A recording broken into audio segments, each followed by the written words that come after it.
Hello friends, आज हम लोग क्लास 12 का फिजिक्स चैप्टर 1 का ऑब्जेक्टिव क्वेश्चन देखने वाले हैं जो बहुत ही इम्पोर्टेंट है। एग्जाम में कई बार पूछ भी चुका है और पूछेगा भी। ठीक है, तो चलिए लो देखते हैं। लो इसमें सबसे पहले कुछ मुख्य बात दिया है, यानी मुख्य सूत्र दिया है, इसको देख लेते हैं। लो उसके बाद इसका ऑब्जेक्टिव करेंगे। लो ठीक है, तो चलिए लो स्टार्ट करते हैं। लो तो सबसे देखिए लो पहले इसका पहला पॉइंट का दिया है रेखीय आवेश घनत्व। ठीक है, तो रेखीय आवेश घनत्व बराबर होता है आवेश बटा लंबाई। ठीक, आवेश बटा लंबाई।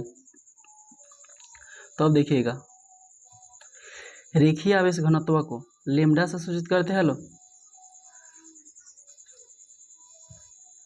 रेखीय आवेश घनत्व को लेमडा से सूचित करते हैं। लो और आवेश को क्यू से और लंबाई को एल से। तो इसका फॉर्मूला क्या हो जाता है लेमडा बराबर क्यू बाई एल। ठीक है, अब देखिएगा इसका फॉर्मूला क्या हो गया लेमडा बराबर क्यू बाई एल। अब इसका ए सही मात्रक, तब इसका ए सही मात्रक देखिएगा आवेश बराबर आवेश का मात्रक होता है कुलाम। कुलाम को सी से सूचित करते हैं। लो और लंबाई का मात्रक होता है मीटर यानी एम। ठीक है, तो इसका मात्रक क्या हो जाएगा मात्रक रेखीय आवेश घनत्व का कुलाम प्रति मीटर जो यहाँ दिया है। ठीक है, अब पहला पॉइंट देख लिए। लो दूसरा पॉइंट देखते हैं। लो दूसरा पॉइंट देखिएगा लो का दिया है। दूसरा पॉइंट में दिया है आवेश का पृष्ठीय घनत्व। तब देखिएगा आवेश का पृष्ठीय घनत्व बराबर होता है आवेश बटा में पृष्ठीय क्षेत्रफल। ठीक है, तो अब देखिएगा आवेश का पृष्ठीय घनत्व को सिग्मा से सूचित करते हैं। लो सिग्मा बराबर आवेश को क्यू से और पृष्ठीय क्षेत्रफल यानी क्षेत्रफल को ए से। ठीक है, तो इसका फॉर्मूला क्या हो गया आवेश का पृष्ठीय घनत्व बराबर सिग्मा बराबर क्यू बाई ए। अब देखिएगा इसका मात्रक देख लेते हैं। आवेश का मात्रक क्या हो जाता है आवेश का मात्रक कुलाम यानी सी और क्षेत्रफल का मात्रक क्या हो जाता है मीटर स्क्वायर। ठीक है, तो पृष्ठीय क्षेत्रफल का मात्रक क्या होता है मीटर स्क्वायर। दूसरा पॉइंट देख लिए। लो अब तीसरा पॉइंट देखते हैं। लो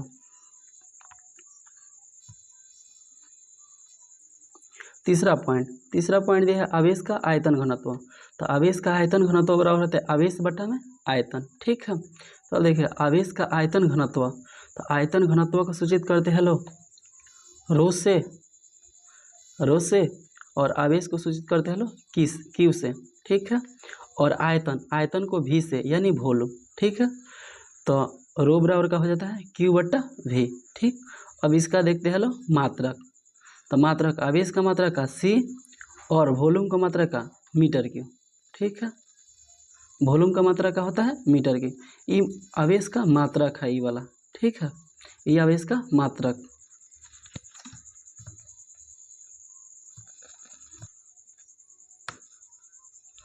तो अब देखिएगा। लो आवेश का आयतन घनत्व बराबर फार्मूला देख लिए। लो रो बराबर कितना होता है रो बराबर क्यू बट्टा भी। अब इसका मात्रक भी देख लिए थे। लो कितना आवेश का मात्रक कुलाम यानी सी और वॉल्यूम का आयतन का मीटर क्यू। ठीक है, तो पॉइंट नंबर तीसरा भी देख लिए। लो अब चौथा स्टार्ट करते हैं। लो ठीक है, देखिएगा चौथा में क्या दिया है। चौथा में दिया है आवेश का क्वांटिमीकरण के लिए फार्मूला दिया है। तो आवेश के क्वांटिमीकरण के लिए फार्मूला होता है Q बराबर में प्लस माइनस एन ए। ठीक है, तो Q होता है आवेश और प्लस माइनस यानी वो आवेश को दे भी सकते हैं। लो और आवेश को ग्रहण भी कर सकते हैं। लो तो इसलिए प्लस माइनस है। और एन को बोलते हैं लो नंबर ऑफ इलेक्ट्रॉन यानी इलेक्ट्रॉन की संख्या को बताता है। एन किसको बताता है इलेक्ट्रॉन की संख्या को, और ई बताता है ना इलेक्ट्रॉन पर आवेश कितना होता है। ठीक है, तो इलेक्ट्रॉन पर आवेश कितना होता है 1.6 गुने 10 के पावर माइनस 19 कूलाम। ठीक है, तो एक इलेक्ट्रॉन पर आवेश कितना होता है 1.6 गुने 10 के पावर माइनस 29 लिखा गया 19 होता है 1.6 गुने 10 के पावर माइनस 19 कूलाम। ठीक है, जो कि यहाँ लिखा हुआ है। ठीक, तो चौथा पॉइंट देख लिए। लो अब पांचवा पॉइंट देखते हैं। लो पांचवा पॉइंट देखते हैं। तो पांचवा पॉइंट दिया है कूलाम बल। ठीक है, तो कूलाम बल देखिएगा वायु के लिए दिया है ए बराबर 1 दिया है 1/4 इप्सिलॉन नॉट। ठीक है, इंटू में Q1 Q2 बटा में R²। ठीक है, तो किसके लिए कूलाम बल का फॉर्मूला होता है ए बराबर 1/4 epsilon naught into Q1 Q2 बटा R²। ठीक है, तो किसके लिए हो गया, वायु के लिए होगा। अब देखिएगा इसके नीचे दिया है यहाँ माध्यम के लिए, तो इसको भी देख लेते हैं लोग। ठीक है, तो इसके लिए देखिएगा, तो इसके लिए एफ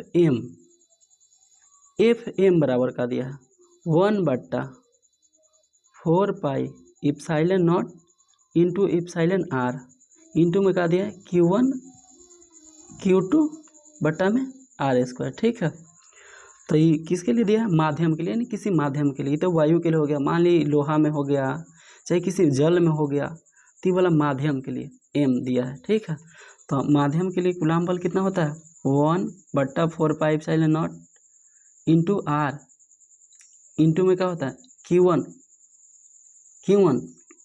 Q2 बटा R²। ठीक है, तो अब देखिएगा यहाँ चेंज हुआ है, यहाँ थोड़ा सा चेंज हुआ है, इसको समझ लेते हैं लोग। ठीक है, ऊपर में Q इप्सिलॉन नॉट था, बटा में इप्सिलॉन नॉट और इप्सिलॉन आर कहाँ से आ गया। ठीक है, तो पहले इसको देख लेते हैं हम लोग, तो यहाँ ही याद रखिएगा लो, इसको देख लेते हैं लो अभी। तो अब देखिएगा ये इप्सिलॉन आर है ना, इसको अपेक्षिक विद्युतशीलता बोलते हैं। ठीक है, यानी अपेक्षिक या सापेक्षिक विद्युतशीलता। ठीक है, तो अपेक्षिक विद्युतशीलता बराबर होता है इप्सिलॉन नॉट, यानी वायु के लिए या निर्वात के लिए बोलिए, वायु और निर्वात में प्रकाश का वेग समान होता है, तो इसीलिए इसको किससे सूचित करते हैं लोग, इप्सिलॉन नॉट से। अब देखिएगा इप्सिलॉन नॉट बटा में इप्सिलॉन एम होता है। ठीक है, तो अब देखिएगा अब हमको निकालना है इप्सिलॉन नॉट बराबर, तो इप्सिलॉन नॉट बराबर निकालना है, तो इसको ऐसे तिरछा गुना कर लेंगे। ठीक है, तो कितना जाएगा इप्सिलॉन एम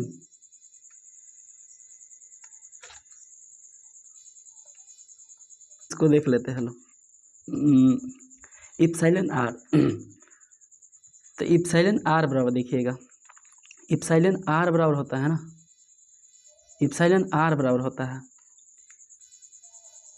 इप्सिलॉन एम बटा में होता है इप्सिलॉन नॉट। ठीक है, इसके पहले थोड़ा सा मिस्टेक हो गया था हमसे, ये किसी माध्यम का ना विद्युतशीलता निर्वात के सापेक्ष या वायु के सापेक्ष देखा जाता है। ठीक है, तो इप्सिलॉन एम बटा में क्या होता है इप्सिलॉन नॉट, किसका, इप्सिलॉन आर का मान।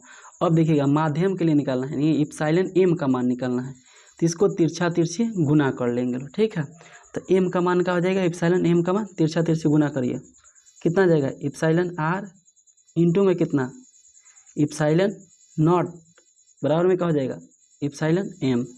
तो अब समझ में आया जो कैसे लिखा गया है इप्सिलॉन एम, यानी माध्यम के लिए कैसे लिखा गया है इप्सिलॉन नॉट और इप्सिलॉन आर, तो यहाँ से लिखा गया है ई वाला। ठीक है, तो इसको समझ ले लो। अब अगला पॉइंट देखते हैं लो, अब अगला पॉइंट देखते हैं लो। ठीक है, तो अगला पॉइंट में दिया है यहाँ इप्सिलॉन आर बराबर में दिया है इप्सिलॉन नॉट, तो जहाँ इप्सिलॉन आर सापेक्षिक विद्युतशीलता दिया है। ठीक है, तो सापेक्षिक मतलब निर्वात के लिए बराबर होता है। तो देखिए कुछ पॉइंट दिया है इसमें, पानी का अपेक्षिक विद्युतशीलता का मान कितना होता है, तो 80 होता है, किसी बुक में 81 भी दिया है। तो यानी पानी के पूछेगा ना, पानी के पूछेगा इप्सिलॉन आर का मान कितना होता है, तो 80 होता है। ठीक है, किसी बुक में 81 भी लिखता है। ठीक, तो अब देखिएगा ये पानी के लिए दिया है यहाँ, अगर धातु के लिए दे देगा ना, धातु के लिए इप्सिलॉन आर का मान, तो ये अपरिभाषित हो जाता है। ठीक है, धातु के लिए कितना हो जाता है, अपरिभाषित हो जाता है। तो 5वां नंबर 6ठा 7वां नंबर पॉइंट देख लिए लो। अब देखते हैं लो 8वां नंबर पॉइंट। ठीक है, तो 8वां नंबर पॉइंट के लिए देखिएगा ये फॉर्मूला ही है, विद्युत क्षेत्र ई बराबर का होता है एफ बटा क्यू। ठीक है, तो एफ बटा क्यू, तो एफ बराबर कैसे, एफ बराबर निकालेंगे तो क्या हो जाएगा, इसको तिरछी से गुना कर लेंगे, तो ए बराबर कितना जाएगा ई क्यू, ठीक, जो कि दिया है इसमें, ये आगे पूछे है इंटू में, कोई दिक्कत ना है, ठीक है। अब 8वां नंबर पॉइंट देख ले लो, अब 9वां नंबर पॉइंट देख रहे लो, ठीक है। देखिए विद्युत क्षेत्र ई एवं बिंदु आवेश क्यू के कारण विद्युत क्षेत्र का मान, तो बिंदु आवेश के लिए मान जब भी कहेगा ना, बिंदु आवेश के लिए ई का मान, विद्युत क्षेत्र का मान, तो इसका मान होता है 1/4 पाई इप्सिलॉन नॉट इंटू में क्यू बट्टा में आर स्क्वायर। बिंदु आवेश के लिए कहेगा ना, तो यहाँ ई गो आवेश लेंगे, ठीक है। तो 9 नंबर पॉइंट समझ ले लो। अब 10वां नंबर पॉइंट समझते हैं लो। तो 10वां और 11वां दोनों पॉइंट एक के है, ठीक है। तो फार्मूला है, इसमें स्थितिज ऊर्जा के लिए पूछा जाता है फार्मूला, यानी यू बराबर क्या होता है Pe 1 - cos थीटा। इसको याद रखिएगा लो, ये इंपॉर्टेंट फार्मूला होता है, ठीक है। इसमें थीटा बराबर ना cos थीटा, यानी थीटा बराबर कब 90 डिग्री दे देता है और पूछ लेता है इसका मान कितना होता है, तो 90 रख देगा तो कितना जाएगा Pe आ जाएगा, ठीक है। अगर 0 दे देगा तो कितना आ जाएगा, ये टोटल का मान 0 हो जाएगा। cos 0 का मान कितना 1 में से 1 जाएगा, यहाँ कितना इसका मान 0, तो Pe का मान भी Pe में गुना करेंगे 0 से तो कितना जाएगा 0, ठीक है। तो 11 नंबर पॉइंट और 10 नंबर पॉइंट दोनों एक ही था, इसको समझ लिया लो। चलो 11 नंबर पॉइंट देख लिया लो। अब 12 नंबर पॉइंट देख रहे लो। इसमें देख कुछ महत्वपूर्ण मान, यानी मान इसका वैल्यू कितना होता है, देखिएगा। प्रोटॉन का मान दिया, प्रोटॉन का P प्लस, तो प्रोटॉन का जो द्रव्यमान होता है ना, सॉरी प्रोटॉन का द्रव्यमान कितना होता है, तो प्रोटॉन का द्रव्यमान होता है 1.67 गुने 10 के पावर -27 kg होता है, ठीक है। तो प्रोटॉन का द्रव्यमान कितना होता है 1.67 गुने 10 के पावर -27 kg, जो कि यहाँ 1 नंबर में दिया है, ठीक है। अब देखिएगा लो, तो प्रोटॉन का द्रव्यमान देख लिए लो। अब इसके नीचे दिया है इलेक्ट्रॉन का द्रव्यमान, तो इलेक्ट्रॉन को माइनस से सूचित करते हैं लो, तो इलेक्ट्रॉन का द्रव्यमान होता है 9.1 गुने 10 के पावर -31 kg, ठीक है।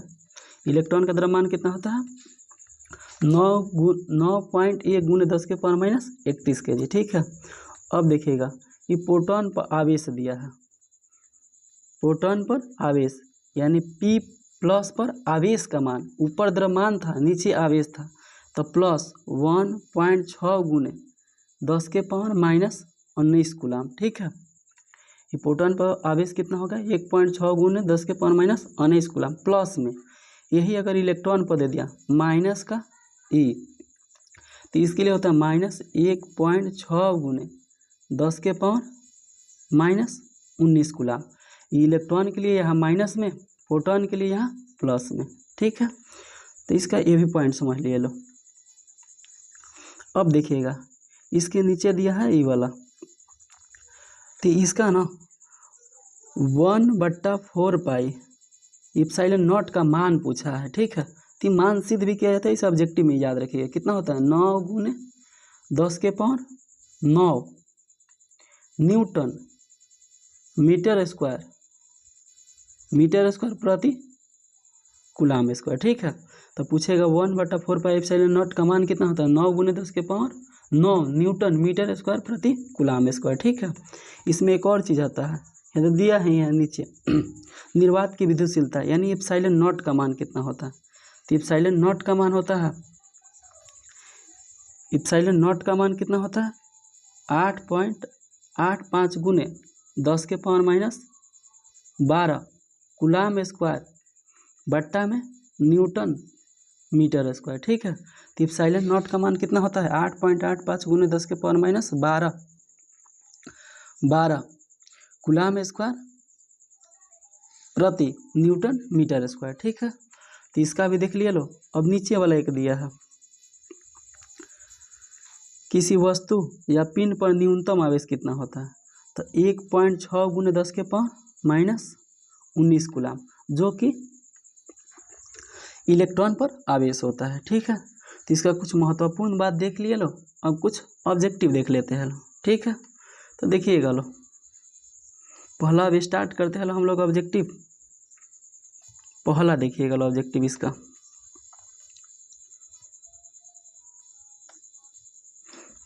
पहला ऑब्जेक्टिव देखते हैं लो, ठीक है। तो पहला ऑब्जेक्टिव देखिएगा, अभी ये देखे थे जो 1/4πε0 का मान कितना होता है। तो 1/4πε0 का मान यहाँ देखिएगा, अभी देखे थे लो, यहाँ कितना दिया है मान 9 × 10⁻9 न्यूटन मीटर स्क्वायर प्रति कूलाम स्क्वायर। तो अब देखिएगा 9 × 10⁻9 न्यूटन मीटर स्क्वायर। अब प्रति है ना, तो माइनस का कूलाम स्क्वायर ऐसे हो जाएगा, माइनस का सी पर कितना, माइनस का 2 पावर, जो कि ऑप्शन नंबर ए में दिया है, ठीक है। तब अगला पॉइंट देखते हैं लो, क्वेश्चन नंबर 1 का आंसर कितना हो जाएगा, ए हो जाएगा, ठीक है। अगला देखते हैं लो, अगला क्वेश्चन नंबर 2 देखते हैं लो। क्वेश्चन नंबर 2 में दिया है, अभी पीछे देखे भी है लो, अभी बता भी देते हैं, जो ई बराबर कितना होता है F/Q। तो यही संबंध पूछा है, निम्नलिखित में से कौन सा संबंध सही है। तो इसके लिए संबंध इसका ए ही सही है, ठीक है। क्वेश्चन नंबर 2 देखते हैं लो, विद्युत द्विध्रुव आघूर्ण का ए सही मात्रक का होता है। तो विद्युत द्विध्रुव आघूर्ण का ए सही मात्रक होता है ना, विद्युत द्विध्रुव आघूर्ण का फॉर्मूला देखिएगा लो, क्या होता है +- Q × 12, ठीक है। विद्युत द्विध्रुव आघूर्ण का फॉर्मूला क्या होता है +- Q × 12, इसे P से सूचित करते हैं लो। तो Q का आवेश कितना C यानी कूलाम, और ये 2 का कोई मात्रक नहीं होता है, और L का मात्रक कितना मीटर। तो इसका ऑप्शन कितना हो जाएगा ए, यानी कूलाम × मीटर, ठीक है। तो तीसरा नंबर क्वेश्चन का आंसर क्या जाएगा कूलाम × मीटर। अब क्वेश्चन नंबर 4 देखते हैं लो। तब देखिए क्वेश्चन नंबर 4 यहाँ दिया है। तो क्वेश्चन नंबर 4 पूछा है ना, किसी माध्यम के अपेक्षिक पैराविद्युतांक या किसी माध्यम के अपेक्षिक विद्युशीलता का मान कितना होता है, यानी ER का मान कितना होता है। अभी पीछे बताए भी होंगे, ये EM बट्टा में कितना, ई से बोल रहे हैं, इसे इप्सिलॉन M बोलिएगा, इसको बोलते हैं लो इप्सिलॉन नॉट, कभी कभी इसको ई भी बोल देते हैं लो इसे, ठीक है। तो अब देखिएगा लो, तो इप्सिलॉन M यानी ये वाला माध्यम, आई वाला क्या होगा निर्वात या वायु के लिए। तो देखिएगा यहाँ इसका M का मान ना लिखा है, ठीक है। तो M का मान किसी किसी बुक में ना भी लिखता है, किसी किसी में लिखता भी है। तो देखिए इसका कितना हो जाएगा इप्सिलॉन बटा में इप्सिलॉन नॉट, इसका आंसर हो जाएगा, यानी ऑप्शन नंबर ए इसका सही है, ठीक है। अब क्वेश्चन नंबर 5 देखते हैं, आवेश का पृष्ठीय घनत्व के बराबर होता है। तो अभी बताया आवेश का पृष्ठीय घनत्व बराबर क्या होता है कुल आवेश, यानी आवेश बटा क्षेत्रफल, ठीक है। तो इसका ऑप्शन नंबर बी हो जाएगा, ठीक है।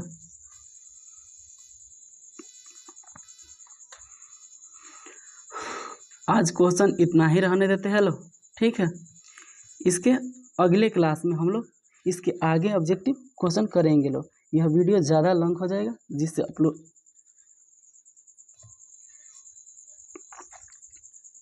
तो इसके 5 नंबर क्वेश्चन तक आज रहने देते हैं लो इस वीडियो में। इसके आगे मतलब जो क्वेश्चन है वो सब करेंगे लो, ठीक है। ऑब्जेक्टिव भी करेंगे लो, सब्जेक्टिव भी करेंगे लो, और 5 नंबर वाला क्वेश्चन भी करेंगे लो, ठीक है।